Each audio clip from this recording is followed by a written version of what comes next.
I still remember the smell of cardamom tea rising gently in the quiet of that morning, curling into the air like a memory that refused to fade, the same way I had made it for years in my kitchen. The kitchen that had once been the heart of my home, the place where laughter echoed, where my son's childhood lived in every corner, where I had poured not just tea but love, sacrifice, and years of silent devotion into every cup, every meal, every small act that no one ever noticed but always felt.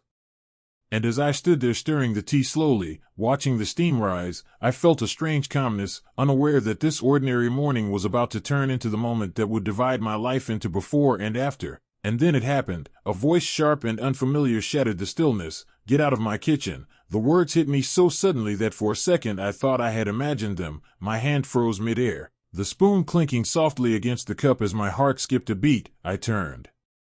Slowly, almost afraid of what I would see, and there she was, Zara, my daughter-in-law, standing with her arms crossed, her posture stiff, her eyes cold in a way I had never seen before. Not a trace of respect or hesitation, just a boldness that felt out of place in a home that was never hers to claim. I blinked, trying to understand, trying to make sense of how we had reached this point. "Zara, what did you say?" My voice came out softer than I intended, almost fragile, as if it belonged to someone else. But she didn't soften, she didn't even pause. Instead her lips curled slightly into something that resembled a smirk. "I said this is my kitchen now," she repeated, her tone firmer this time, almost deliberate, as if she wanted each word to sink deep into me. "You've done enough, you should rest, or better yet stay out of my way." And just like that, years of belonging slipped through my fingers. My grip on the teacup loosened slightly as my hands began to tremble, not out of anger but out of disbelief, because no matter how difficult things had become since her marriage into our family, I had never imagined hearing those words in my own home, from someone I had welcomed like a daughter, someone I had tried to love despite the small cracks that had begun to appear in our relationship. I opened my mouth to respond, but nothing came out. The words felt heavy, stuck somewhere between my heart and my throat. And then I noticed something that hurt far more than anything she had said, a presence behind her. I shifted my gaze toward the doorway, and there he was, my son, the child I had raised with everything I had, standing there watching, his expression unreadable for a moment that stretched too long. And in that moment I searched his face for something, anything, a sign that he would step in, that he would correct her, that he would remind her whose home this was. But instead something unexpected happened. He laughed, not a hesitant or awkward laugh, not the kind that tries to ease tension, but a real laugh, light and casual, as if he had just witnessed something amusing rather than something deeply hurtful. And before I could process it, he clapped his hands together in a slow, almost approving gesture. "Finally someone said it," he added, his voice carrying a tone of relief that felt like a betrayal I wasn't prepared for. And just like that, the ground beneath me seemed to shift, because it wasn't just about Zara anymore, it was about him, my son. The one person I believed would never let me feel like a stranger in my own house, the one person for whom I had sacrificed everything without ever expecting anything in return. And suddenly memories began to flood my mind all at once, nights when I stayed awake while he slept peacefully, days when I went without so he could have more, the years after his father passed away when I held the entire world together with nothing but determination and love, making sure he never felt the absence of a father even when I was breaking inside. I remembered the first time he called me Amy, the way he would run into my arms after school, the way he used to say that no matter what happened he would always take care of me. And standing there now, in that same house where those promises were once made, I realized how quietly and completely everything had changed, how the boy I raised had become a man I no longer recognized. And the realization didn't come with anger, it came with a deep, aching emptiness that settled into my chest like something permanent. Zara turned away as if the matter was already settled, as if I had already been dismissed, and my son didn't move, didn't say anything else, didn't even look at me with guilt or hesitation. He simply stood there as if my presence no longer required acknowledgement, and in that moment I understood something that words could never fully explain. I understood that I had lost my place in my own home long before this day, that this moment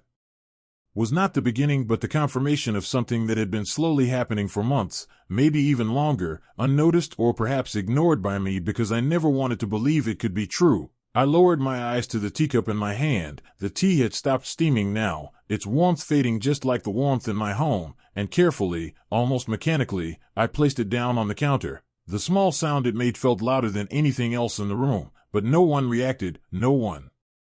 cared, and I realized that sometimes the loudest pain is the one that no one hears. I didn't argue. I didn't raise my voice. I didn't remind them of everything I had done or everything this house meant to me. Because in that moment I knew it wouldn't change anything. Respect that has to be demanded is no longer respect, and love that has to be reminded is no longer love. So I chose silence. Not because I was weak, but because I finally understood that some battles are already lost the moment they begin. I turned away slowly, each step feeling heavier than the last as I walked out of the kitchen, the same kitchen where I had spent years building a life, and as I crossed the doorway I felt something inside me break. Not loudly, not dramatically, but quietly, like a thread snapping after being stretched too far for too long. And even though I didn't cry, even though my face remained calm and my voice remained steady, inside me something had changed forever, because that was the moment I stopped feeling like I belonged. That was the moment my home became just a house, and that was the moment I realized that sometimes the deepest betrayals don't come from enemies. They come from the people you once called your entire world.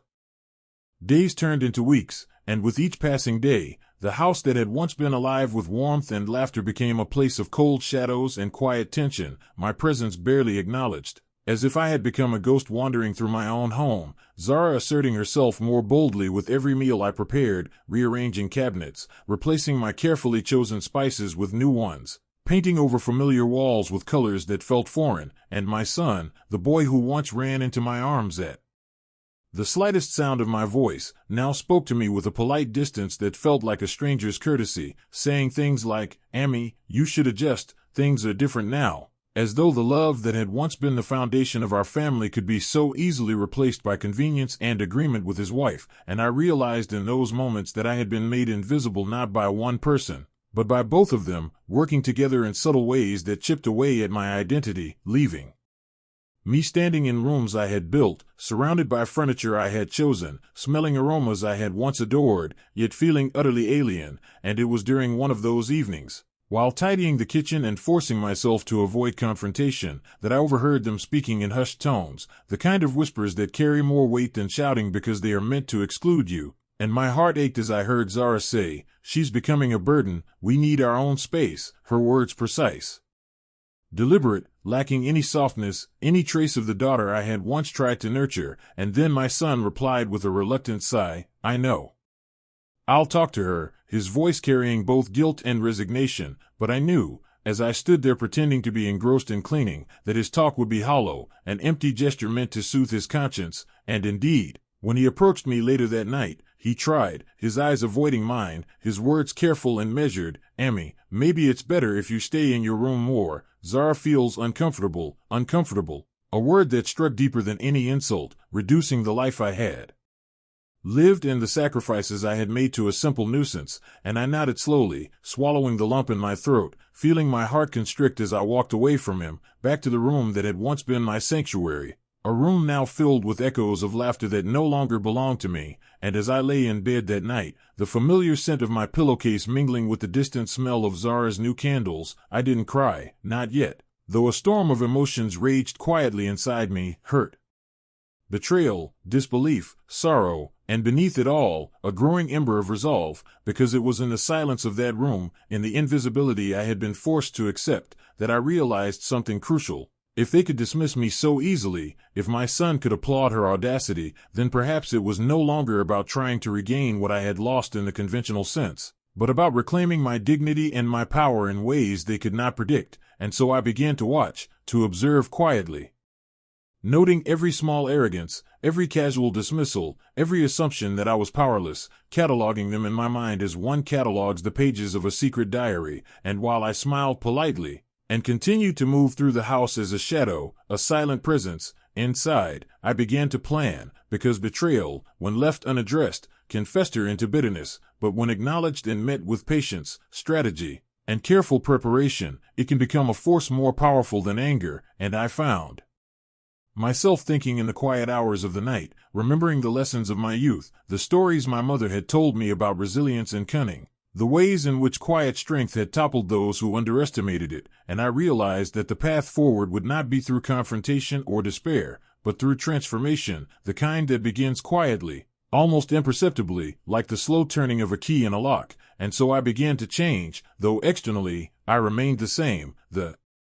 Devoted mother, the quiet presence in the kitchen, the woman who never argued, never raised her voice, never let her grief show, and yet, beneath the surface, I was building an inner fortress, a strategy, a plan that would ensure that the betrayal I had suffered would not go unanswered, that the disrespect that had been casually offered would one day meet its due. And I allowed myself to imagine a moment when the balance would shift, when the weight of their arrogance and cruelty would meet the reality of their underestimation, and though I did not yet know the exact details, I knew that patience would be my ally, observation my tool, and silence my shield, and with each day that passed, as Zara strutted through the house with false confidence and my son nodded in agreement, I reminded myself that appearances are often deceiving, that power is not always visible, that respect cannot be demanded, and love cannot be coerced, and in that quiet understanding, a strange calm settled over me, a calm laced with anticipation, because I had become invisible in their eyes, but invisibility is a cloak that allows one to move undetected, to prepare, to plan, to gather strength for a moment when the world would notice, and in that moment, they would understand that the mother they had dismissed was never weak, that the woman they had sought to push aside had quietly ensured that she still held the reins, that the life they thought they had claimed was never theirs to control, and so I lived those weeks in a delicate balance of outward compliance and inward preparation, speaking little, observing much, smiling when prompted, retreating when challenged, yet always remembering the sting of the laughter, the echo of the applause, the audacity of Zara's command, and the betrayal of my son. For it was in that betrayal that I discovered the strength that had lain dormant for years, the strength that comes not from confrontation, not from anger, but from clarity, patience, and the quiet accumulation of power, and I made a vow to myself in the stillness of the night, beneath the shadows of the home that had once been mine, that they would learn in time, that they would see the depth of their mistake, that respect, once lost, can be regained, not through pleading or argument, but through action, through careful, deliberate, unstoppable action, and with that vow, sleep came slowly but peacefully, for though my heart still ached, though my spirit felt bruised, I had discovered something more important than comfort or ease. I had discovered resolve, and I knew that the days ahead, though they might test me, would also be the days when I began to reclaim myself, my dignity, and my life, and in the silence of my bedroom, listening to the faint hum of the refrigerator, the occasional creak of the settling house, and the distant laughter of the two people who thought they had won, I allowed a small, private smile to touch my lips, because I understood something they did not. The game had just begun, and though they believed they controlled the house, the kitchen, the very air I breathed, they had no idea that every slight, every dismissal, every act of arrogance was being noted, remembered, and quietly transformed into the tools of a plan that would eventually place me, not them, in control, and that realization, small and invisible though it was to the rest of the world, filled me with a sense of power I had never felt before, a power born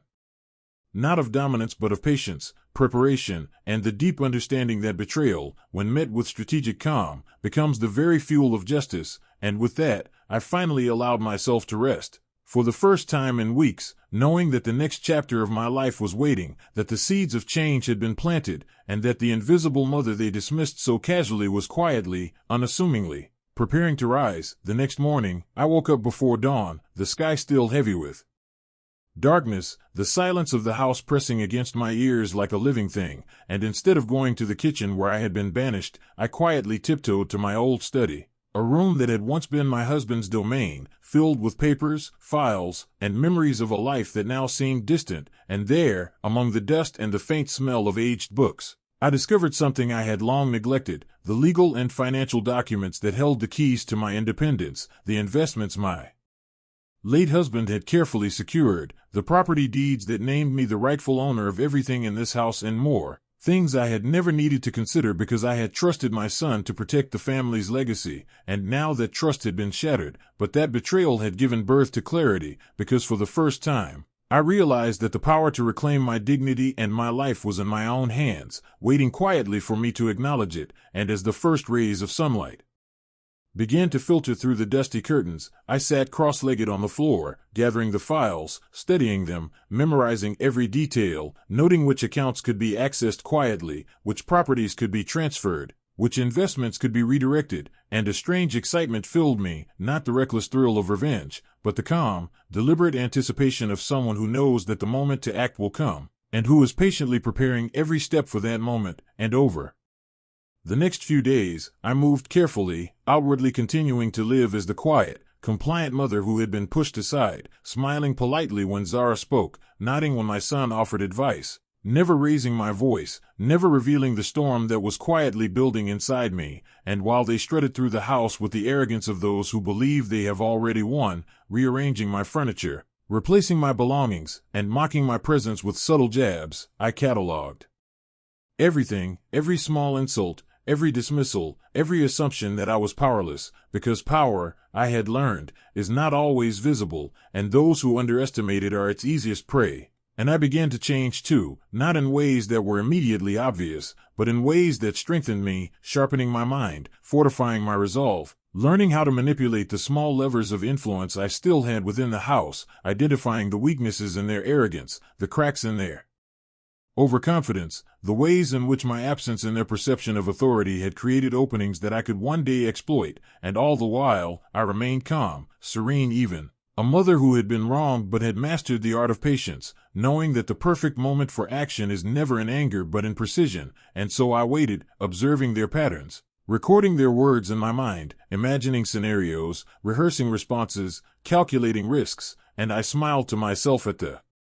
thought of the surprise I would one day deliver, a surprise that would be so complete, so thorough, that the smugness in their eyes would finally be replaced with the shock of realization, and one afternoon, I invited them to sit with me, as though nothing had changed, as though I were still the same passive figure who had been dismissed, Zara curious, a slight frown creasing her forehead, my son cautious, unsure of what this gathering meant, and I met their gazes with a quiet confidence that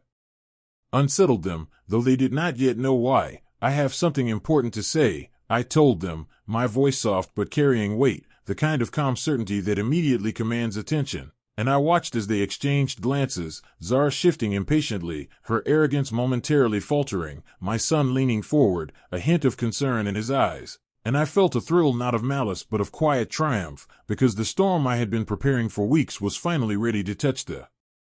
surface of their world, and I began to speak, carefully choosing my words. You both seem to think that because I have been quiet, because I have not objected, that I am powerless, that I am no longer in control of anything in this house or in our lives.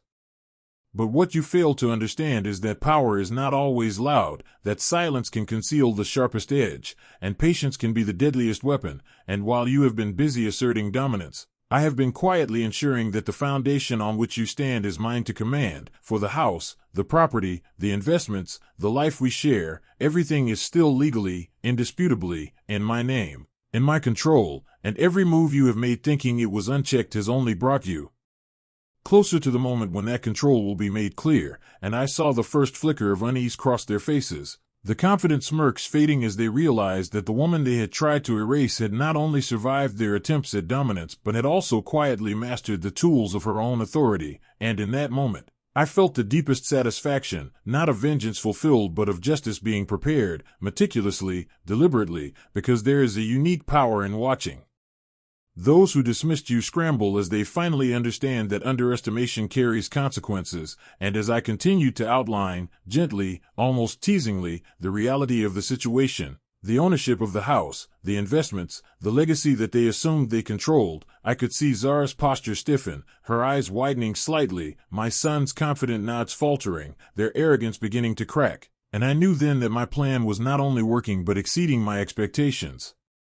For the calm, quiet transformation of weeks had positioned me as the unseen force in the house, the one they had forgotten, and when the moment came to act, it would be not in a rush, not in anger, but in a controlled, strategic way that ensured clarity, precision, and undeniable impact. And in that quiet afternoon, as sunlight streamed through the windows and dust motes danced in the beams, I finally allowed myself a private sense of victory, knowing that the weeks of patience, observation,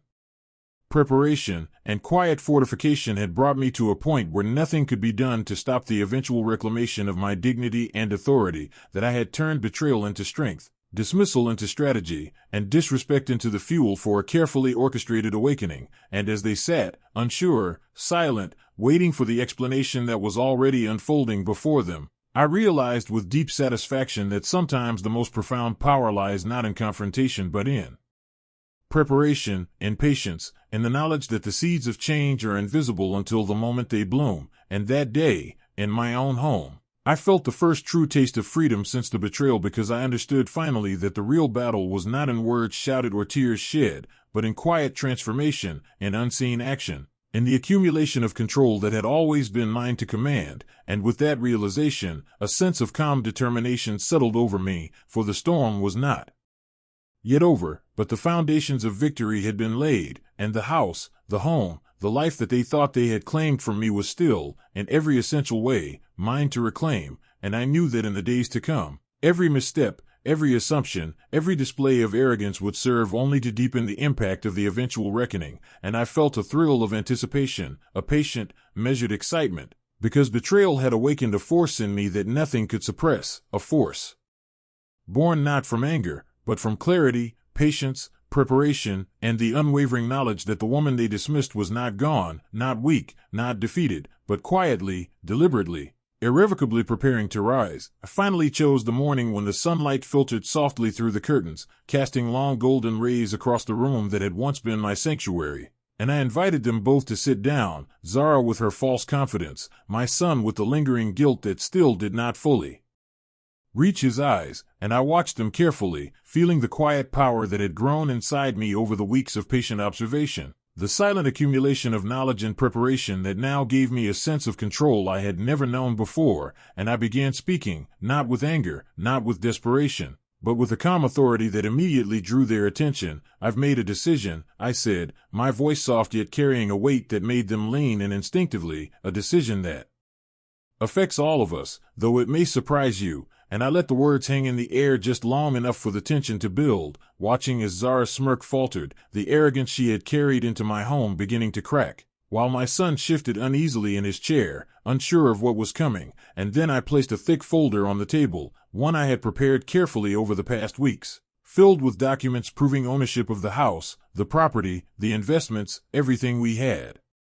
lived in and everything we had shared. And I said softly, deliberately, "Everything in this house, every piece of property, every account, every decision, legally and unquestionably, belongs to me." And I saw their reactions almost simultaneously, Zara's face paling, eyes widening in disbelief, my son's jaw tightening as he finally realized the depth of my preparation, the silent power they had ignored. And I continued, allowing a slow, deliberate pause to heighten the moment.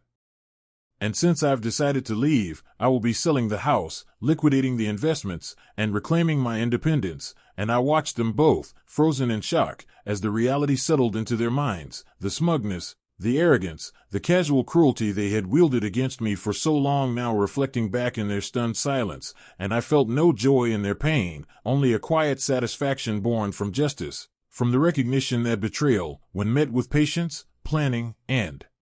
precision, turns into the most powerful form of revenge. And I spoke again, my voice calm, almost gentle. "You made it clear that I am no longer welcome, that my presence is an inconvenience, that the years of love, sacrifice, and devotion I poured into this family could be dismissed with a laugh and a clap. And I accept your judgment, I accept your choice, and so I am giving you what you asked for, space, but on my terms." And I saw Zara rise slightly, panic in her eyes, a desperate attempt to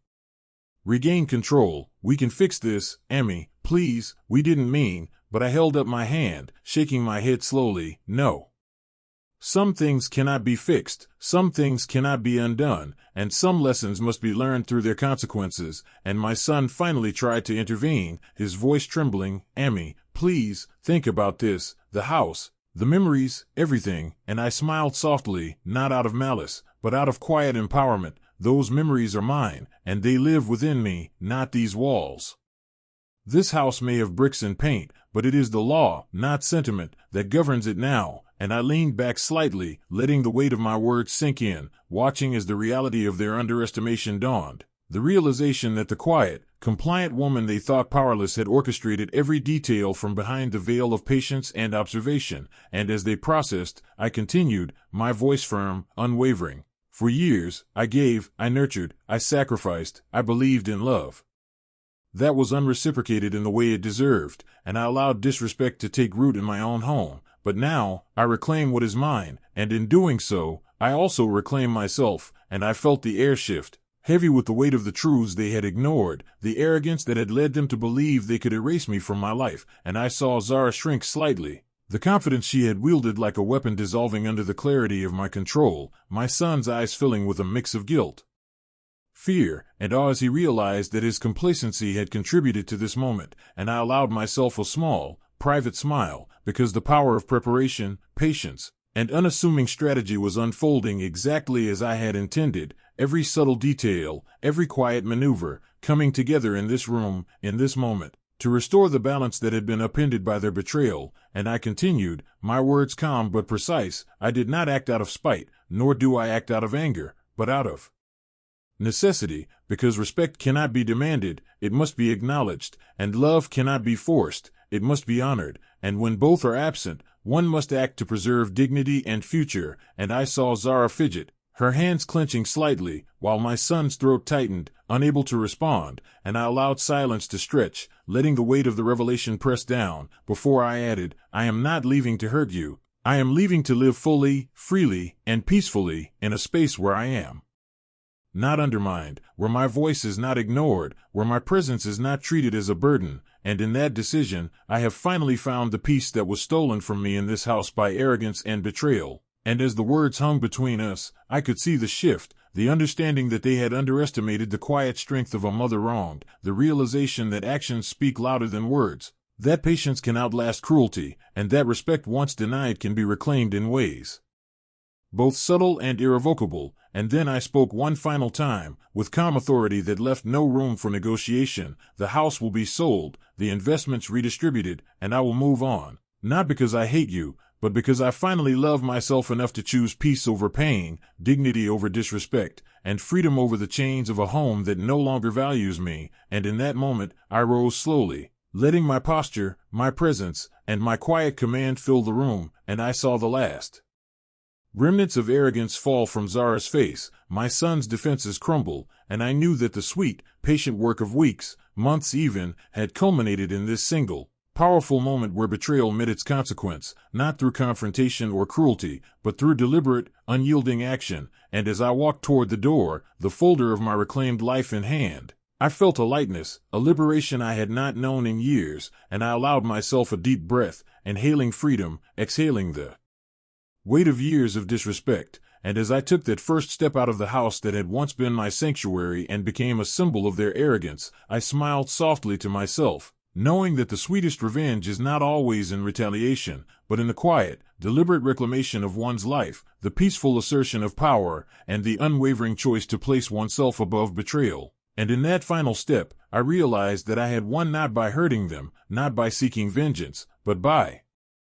walking away with clarity, dignity, and control, finally allowing myself to sip my tea in the morning sun, in a space that belonged entirely to me, where every decision, every corner, every breath was mine to claim. And in that freedom, I discovered that the greatest triumph of all is the restoration of one's self after betrayal, the unwavering act of reclaiming life on one's own terms. And as I closed the door behind me, leaving the echoes of their stunned silence inside, I felt an inner calm so profound that no words could describe it, a serene victory that needed no applause, for I had walked away not only with my life intact but with my soul unbroken. And as I stepped into the world outside, I knew that no one could ever take that power from me again, for it had been forged in the quiet fires of betrayal, honed with patience, and solidified through deliberate action. And in that moment, I understood fully that walking away is sometimes the ultimate revenge, because it demonstrates that the one who was wronged has learned, grown, and risen beyond the reach of those who sought to diminish them. And I carried that truth with me, every step lighter, every breath freer, knowing that the house, the property, and their disbelief were merely symbols of the past, while my future, my dignity, and my peace were entirely mine, untouchable, and everlasting.